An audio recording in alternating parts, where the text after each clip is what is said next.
I am living proof that the U.S. military has invaded and overthrown American journalism.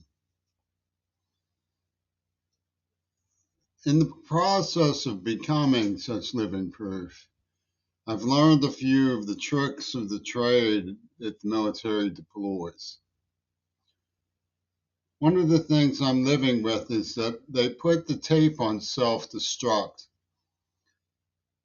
We live in a time when people admire health and beauty foremost of all, pleasure seekers. And it allows them to be told that they should derive pleasure from conquest and believe it.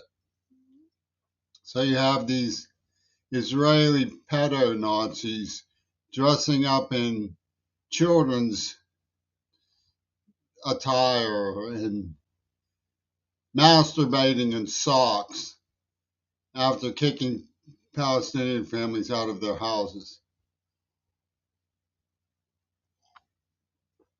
And they're the foremost pride of Al Gore and his citizen band army. Well, when I say that I'm set to self-destruct, I have Parkinson's. So the things that I utter are going to be things that people laugh. Look at him uttering. Look at the former man who could have been the pride of the society he represents, withering and groping for words in the drool stages of Parkinson's. Why anything he says is just a joke. That's obvious from face value. And unfortunately, it's going to get worse.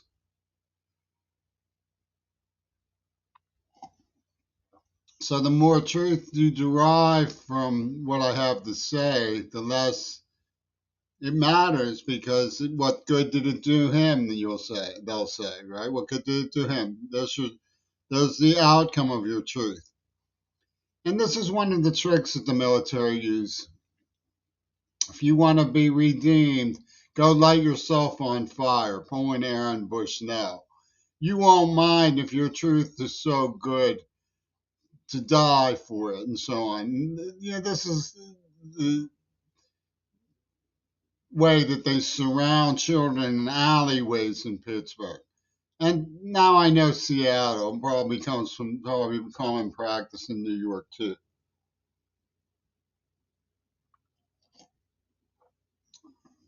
And then Hollywood makes up songs about it and so on. So I'm going to get my magnifying glass because I can hardly read my writing.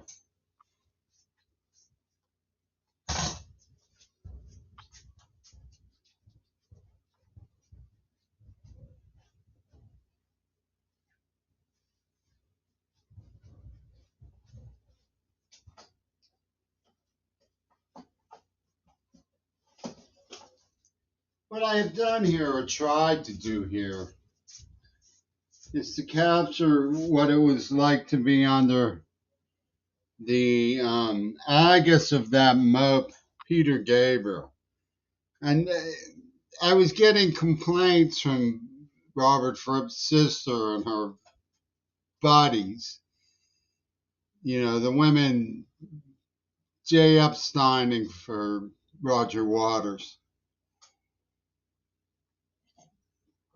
saying I'd misread Gabriel's loss of money on WOMAD. It's not why he sold his house. Meanwhile, they're parading on 60 Minutes with powdered bag Colin Powell and his weapons of mass destruction. I mean, the Oliver Stoneization of Gail Burston's script was a crime waiting to happen, because Pittsburgh has plenty of black drug gargoyles who didn't like Jimmy Carrey, for example. So what you end up with is a situation where this genocide going on in Gaza, genocide itself is something of a racket. Because, as Adam Eisenstadt used to say, whose truth? Your truth or my truth? Well, his truth, his gang's truth was I was a reckless driver at Kelly Elementary School. I was a pastor who quit the job. Their truth was that I was slandering and starting rumors about distinguished individuals. My truth was that the post office should be careful. I thought they might be being defrauded. And it turned out that they were stealing millions of dollars from the museum. But when it comes to credibility in places like Pittsburgh or Seattle, being right and having the community interest in mind doesn't amount to anything at all. It really doesn't. The police will come over to you and say, so you say there's a cross burn on your lawn, boy. There ain't no cross burn on your lawn. The flames are going up. The cross is reflected in the mirror of the sheriff's car, right? There ain't no cross burn on your lawn, boy. And if you make me file a report, you won't mind if I put a bullet in your head. That's the police in a place like Seattle. So they really would rather not have John Schulman caught than have to hear about the truth of how I was used for zombie porn by George Romero as a hostage child. And the way that this works is that Jeff and Tony Levin spin the idea. They go around dealing with frustrated, illogical, violent people by coming up with witticisms and wowing them with their celebrity glam and making sounds with their lips that don't mean anything. And they end up with pseudo news reporters, gonzo news reporters, who, when faced with their own complicity in bringing about and building momentum for the atrocity in Gaza, fall back on making, mimicry mouth movements. And the mimicry mouth movements are a substitute for any kind of human understanding or investigation. People, I don't know who it was Oliver Stone or Jim Garrison said about Kennedy, promising leads were ignored and not followed up on. And you have Roger Waters today on YouTube saying, oh, there's a brilliant, he has a brilliant scheme for getting the truth of 911. What do you need to get the brilliant truth? Do you need to get the truth of 911? Diamanda Gallis is standing outside with her knife, and Cliff Robertson was in a private plane circling that day. All you have to know is who those two people are. That's all you have to know. And then you see the Roger Waters pulled a fast one, and it's trying to sell an operating manual for Spaceship Earth. Now his sales lady, no doubt, will be a Fanny Shine Greta Thunberg. The operational word for it is gonzo journalism. That's how you end up with a situation like Rosa, who was conspired to between the Green Party and Donald Trump. It was Barack Obama's two virgins pussy ball master plot to Nosferatu's AIDS attack. The original genocide is a racket. And Rosine was upset because I said I sympathized with the rioters over Rodney King. And she chastened me. Don't say that. They're attacking innocent people. Rodney King was innocent. She agreed that what had been done to him was terrible. But she understood the pack mentality. But she herself was there to incite a pack mentality. And if I'm wrong, what did she mean by I love you more and more and more until how you say a slaughterhouse? see these people didn't like they used to call it lawn mowing, where they go in and trim the children of Gaza. They decided to have a go on a spree that let them love more and more and more. Now it's time for a slaughterhouse. And she was building this pack animal mentality for them. And they have a ruinous neurological implant that they all come. Oh no, we like you, Jimmy. Jimmy, you are a friend. We want to build a union of military consortiums, and we'll invite you over to swim in our swimming pool. You know, it's a movement for genocide as a racket. Now we had a society once where there was a movement for brotherhood. You would wish that that wasn't gone, but it seems like it. When I was up on Mount Desert Island, I was getting brochures from um, Peter Gabriel, and under the name tag on the mailing label, it said things like Archer Management. Zell was living with John Archer and working at Jackson Immunogenetic Laboratories. I was reading Winston Churchill, and there was something about a drummer. And Archer came walking out with a drum, like they were keeping one step ahead of me. Bush lived in Kennebunkport, and Gail Burstyn wrote D, D, D, D, D. What happens if you add those D's to Kennebunkport? You get Kennedy, debunk to port. Kennedy, debunk to port. And so you're dealing with a president who was director of the CIA who wrote the Texas School Book, which is a confession to murdering JFK and Martin Luther King. That's what it is. It's a confession.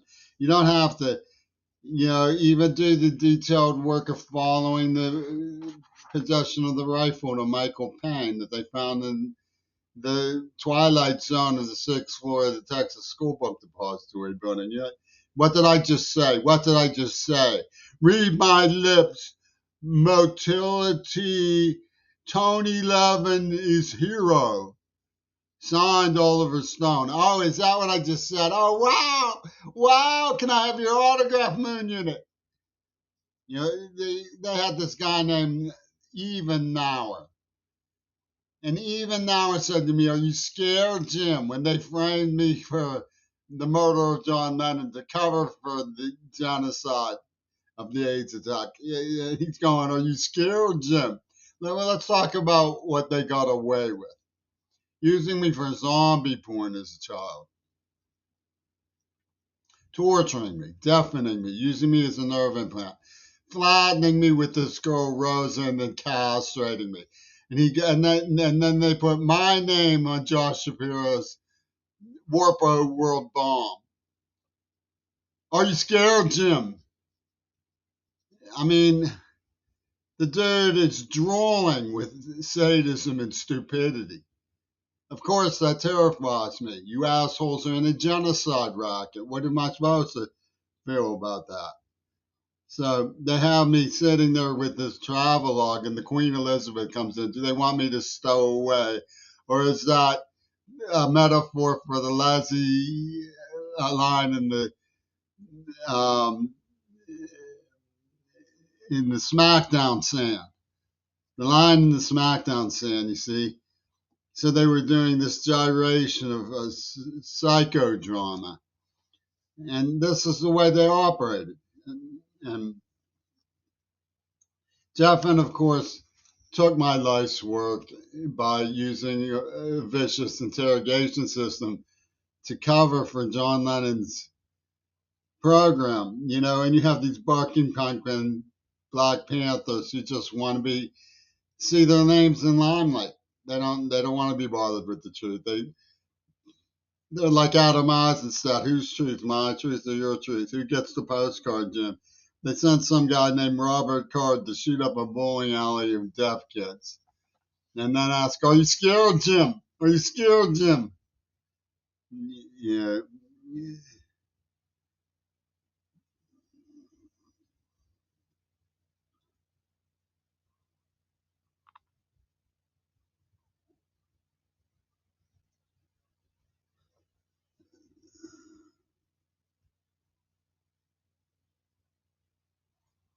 I think something that should be taken more seriously than it ever will be. When people, they talk about justice in the courthouse where they make rulings for dollars as part of the genocide racket, and they have these Inspector Clouseaus making up inanities to carping false reports and so on. And they hid their plan in semiotic in films like The Magic Christian, starring Ringo Starr and Peter Sellers. And all of that is really very important. But I think something that should be taken very seriously that won't be is that the men standing closest to Lenin and Reagan on the days they claimed they were shot looked like Richard. They had the glasses, same glasses as Richard, Queen Elizabeth's cousin. I think that we're dealing with the look-alike symbolism that puts the puzzle together for the people who did it. And they said, if you adopt our belief in the arc system, that the hero only has 1,000 faces, not 7 billion faces, you will feel better and understand that the genocide is just lawn mowing. And it's their grand project to illegitimize the movement for brotherhood in global human society. And I know I don't make light of Greta Thunberg's very satisfactory performance in that movement for brotherhood. I'm not putting her down personally. She's a little young to understand all this stuff. I don't want to put her through what they put me through.